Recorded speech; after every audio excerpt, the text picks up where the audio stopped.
સમાચારમાં આગળ વાત કરીએ સુરેન્દ્રનગરની તો સુરેન્દ્રનગર જિલ્લામાં કોંગ્રેસ સમિતિ દ્વારા national rural employment guarantee act MNREGA મુદ્દે આવેદનપત્ર રજૂ કરવામાં આવ્યું છે.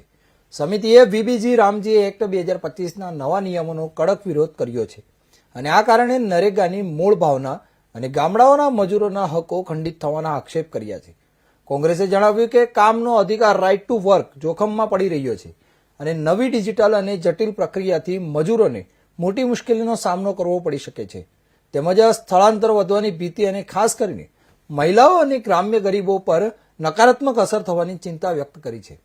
કોંગ્રેસ સમિતિએ નરેગાને પૂર્વવત રીતે પુનઃસ્થાપિત કરવાની માંગણી કરી છે અને કેન્દ્ર સરકારને આ નિર્ણય પર પુનઃવિચાર કરવાની અપીલ કરી છે.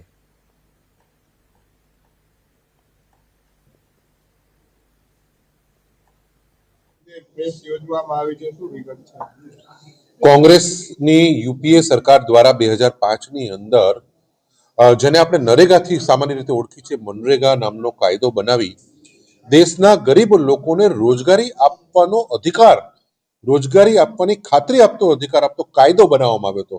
માત્ર યોજનાથી સંતોષ માનીને નહીં, પરંતુ કાયદાકીય સ્વરૂપ આપી દેશના પ્રત્યેક ગરીબને એ રોજગારી આપવાનો જે કાયદો બનાવ્યો એ કાયદાને ધડ મૂળથી એના આત્માની હત્યા કરી અને ભારતીય જનતા પાર્ટી દ્વારા નવો કાયદો લાવવામાં આવ્યો છે. અને આ કાયદાની અંદર 60 દિવસ એને રોજગારી નહીં આપવાનો પ્રતિબંધ, એવું ક્યારેય ના હોઈ શકે કે રોજગારી આપવાની વાત થઈ શકે પણ પ્રતિબંધ કેવી રીતે મૂકી શકાય એવી જોગવાઈ કરવામાં આવી છે. બીજી તરફ લોકોને ભરમાવવા માટે એમ કહેવામાં આવ્યું છે કે 125 દિવસ અમે રોજગારી આપી છે, પરંતુ ભારતીય જનતા પાર્ટીના 12 વર્ષના શાસનની અંદર ગરીબોને એવરેજ 58 દિવસથી વધારે રોજગારી પ્રાપ્ત થઈ નથી. ત્યારે 100 દિવસની જે રોજગારી પૂરી પાડતા નથી ત્યાં એ 125 દિવસની વાત કરીને લોકોને ભરમાવવાની વાત કરે છે. બીજી તરફ જે કેન્દ્રનો 90% હિસ્સો હતો આ રોજગાર અધિકાર કાયદાની અંદર અને 10% રાજ્ય સરકારનો હિસ્સો હતો, એનો ફેરફાર કરી આજે રાજ્યો ઉપર 40%નો ભાર મૂકી દેવામાં આવ્યો છે. અને જે ખાસ કરીને ગરીબ રાજ્યો છે એ ગરીબ રાજ્યો તો અમસ્તા પહોંચી શકતા નહોતા. એવી પરિસ્થિતિની અંદર આ યોજનાનો કોઈ અમલ થઈ શકશે નહીં. એમાંય ખાસ કરીને જે વિપક્ષોની સરકાર છે એ વિપક્ષોની સરકારના નરેગાના પૈસા હોય, પ્રધાનમંત્રી આવાસ યોજનાના પૈસાઓ હોય, એના અનેક વર્ષો સુધીના પૈસાઓ હજી સુધી એ લોકો ચૂકવ્યા નથી. એના માટે રાજ્ય સરકારોએ સુપ્રીમ કોર્ટમાં જવું પડે છે, સુપ્રીમ કોર્ટમાં જઈને પૈસા મેળવવાનો પ્રયત્ન કરવો પડે છે.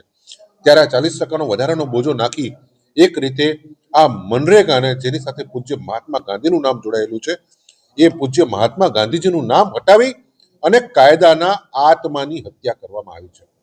એનો વિરોધ આજે કોંગ્રેસ કરી રહી છે અને નરેગા બચાવો દેશ બચાવવાનો અભિયાન અંતર્ગત આજે અનેક રાજ્યોની અંદર આ આંદોલનો ચાલી રહ્યા છે. ગુજરાતની અંદર જ્યાં અત્યારે ખાસ કરીને આદિવાસી બેલ્ટ છે ત્યાં જે વધારે નરેગા ઇફેક્ટ છે એ બધી જગ્યાએ અત્યારે ખૂબ મોટા આંદોલનો થઈ રહ્યા છે. સુરેન્દ્રનગરની અંદર પણ આ નરેગા બાબતની અંદર આગામી સમયમાં આંદોલનો થવાના, દલિત અને આદિવાસીઓના અધિકાર ઉપર જે પ્રકાર તરાપ મારવામાં આવી છે એવા આદિવાસી ખેત મજૂરો માટે પણ આગામી 21 તારીખે એક વિશાળ રેલીનું આયોજન કરી. આપણે આજે સુરેન્દ્રનગરની અંદર એક પ્રેસ કોન્ફરન્સનું આયોજન કરવામાં આવ્યું. તેમાં અમારી સાથે માન્ય નવસાદભાઈ સોલંકી, અમારા જિલ્લાના પ્રમુખ, સાથે વિક્રમભાઈ અને અમારા કાર્યકર્તાઓ સાથે આજે પ્રેસનું આયોજન કરવામાં આવ્યું. ખાસ કરીને મહાત્મા ગાંધી રાષ્ટ્રીય ગ્રામીણ રોજગારની ખાતરી અધિનિયમના કાયદામાં જે સુધારા વધારા કરી અને જેને યોજનાનું નામ આપવામાં આવ્યું હતું એના સંદર્ભમાં જ્યારે આજે સુરેન્દ્રનગરની અંદર એવી જ રીતે ગુજરાતની અંદર તમામ જિલ્લાઓની અંદર કોંગ્રેસ દ્વારા એક પ્રેસનું આયોજન કરવામાં આવ્યું.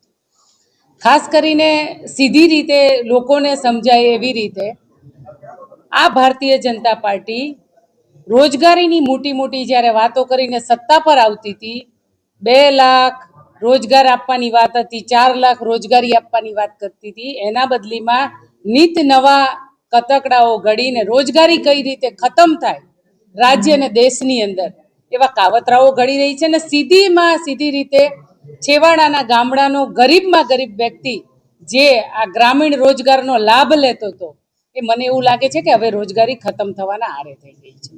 એટલે આજે એ સંદર્ભમાં પ્રેસ કરવામાં આવી હતી. નામ કોઈ પણ આપી શકે. મહાત્મા ગાંધીને ખતમ કરવાની વાત હોય તો એમને મુબારક છે. એમને ઘણા નિયમો બનાવ્યા, ઘણા કાયદાઓ, ઘણી યોજનાઓ બનાવી ઘણા કાયદાઓ બનાવવા જોઈએ આ દેશની અંદર યુવાનોને કઈ રીતે વધારેમાં વધારે રોજગારી મળી શકે. તો એવું તો એમની પાસે કોઈ તથ્યવાળી વાત નથી, એટલે આવા ગતકડાઓ રોજ નવા શોધી પાડે છે. કોંગ્રેસની વાત એક જ છે કે આ અધિનિયમ મુજબ જે રોજગારીનો કાયદો બનાવવામાં આવ્યો હતો એના સંદર્ભમાં આજે લાખો લોકો એનો લાભ લેતા હતા, એ રોજગારી ખતમ થવાના હારે થઈ રહી છે.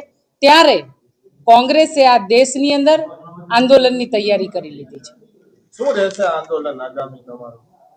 આ આંદોલનની અંદર તાલુકા જિલ્લામાં જઈ અને ગ્રામીણની અંદર જે રોજગારી ખતમ કરવાનું જે કાવતરું આ લોકોએ કર્યું છે, ઘર ઘર સુધીને આ કાયદો રદ ન થાય ત્યાં સુધી અમારા આંદોલનો રહેશે.